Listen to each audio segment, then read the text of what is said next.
Hi hello welcome back. അപ്പോൾ ഇന്നത്തെ വീഡിയോയിലോട്ട് എല്ലാവർക്കും സ്വാഗതം. ഇതെന്താ പേപ്പർ പിടിച്ച പരിപാടി എന്നല്ലേ.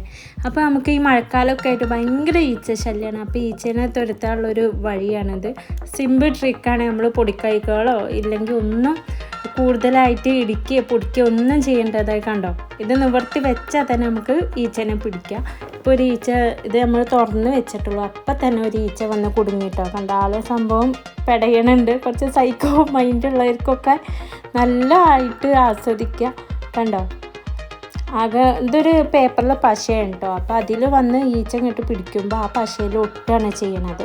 പിന്നെ അവർക്ക് പാറി പോവാനോ ഒന്നിനും കഴിയില്ല.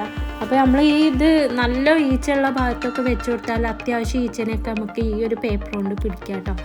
ഇത് കടയിൽ നിന്ന് മേടിച്ചതാണ്, വലിയ റേറ്റ് ഒന്നുമില്ല. ഈ ഒരു ഷീറ്റിന് ആകെ 10 രൂപയെ വരുന്നുള്ളൂ. പക്ഷെ അത്യാവശ്യം ഈച്ചകളൊക്കെ കുടുങ്ങി കിട്ടുന്നുണ്ട്. ഇപ്പോൾ ഇത് കണ്ടോ, ഈ ഒരു വെച്ച് 5 മിനിറ്റ് ആയിട്ടേ ഉള്ളൂ, അപ്പത്തിനും ഈച്ച നല്ലോണം കൂടി വരുന്നുണ്ട്. ഒക്കെ ഈ പേപ്പറിൽ വന്ന് പിടിക്കാൻ കേട്ടോ. ഈച്ച ഏറ്റവും കൂടുതലുള്ള ഭാഗമാണ് സിറ്റ് ഔട്ട്, കിച്ചൺ എന്ന് പറഞ്ഞാൽ. ഈ 2 ഏരിയയിലാണ് കേട്ടോ കൂടുതലായിട്ട് ഈച്ച കാണുക.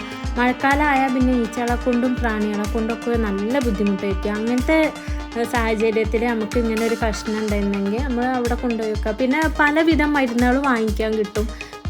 അതുകൊണ്ടൊന്നും പ്രത്യേകിച്ചൊരു ഇപ്പോഴത്തെ ഈച്ചകൾ എന്ന് പറഞ്ഞാലൊക്കെ നല്ല ആരോഗ്യമുള്ള ടൈപ്പ് ഈച്ചകളാണ്.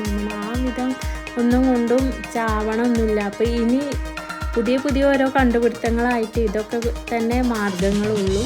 അപ്പോൾ എല്ലാവരും ഒന്ന് ട്രൈ ചെയ്ത് നോക്കുക. അത്യാവശ്യം ഈച്ചനെ പിടിക്കുക, ഈച്ച ശല്യങ്ങളൊക്കെ കുറയ്ക്കുക. അപ്പോൾ ഇത്രയേ ഉള്ളൂ ഈ ഒരു വീഡിയോ. ഇത് കണ്ടപ്പോൾ നിങ്ങളിൽ എത്തിക്കണമെന്ന് തോന്നി, അതുകൊണ്ടാണ് ഇങ്ങനൊരു വീഡിയോ ചെയ്തത്. അപ്പോൾ വീഡിയോ ഇഷ്ടമായാലും ബാക്കിയുള്ളവർക്കൊക്കെ മറ്റുള്ളവർക്കും സുഹൃത്തുക്കൾക്കും എല്ലാവർക്കും ഷെയർ ചെയ്ത് കൊടുക്കുക. പിന്നെ പുതുതായി കാണുന്ന ആരെങ്കിലും ഉണ്ടെങ്കിൽ ഒന്ന് സപ്പോർട്ട് ചെയ്യാം കേട്ടോ. Thank you.